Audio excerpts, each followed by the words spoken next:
अम्मी ऐसा करें, मैं घर चला जाता हूँ आज, आप यहाँ रुक जाएं। 2 दिन से हॉस्पिटल में इन्हीं कपड़ों में हूँ, चेंज कर लूंगा और कल कपड़े लेकर आ जाऊंगा। शामिर,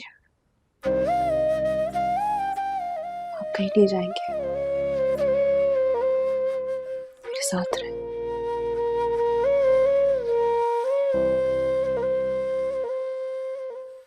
तू फिक्र न कर बेटा, मैं शाहनवाज के हाथ भेज दूंगी कपड़े तेरे। तो यहाँ रुक गजरा के पास।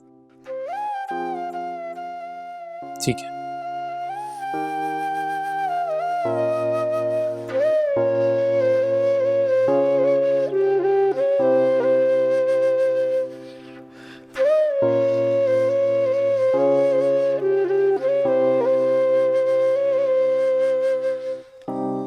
कहीं नहीं जाना, यही हूं मैं, तुम्हारे पास।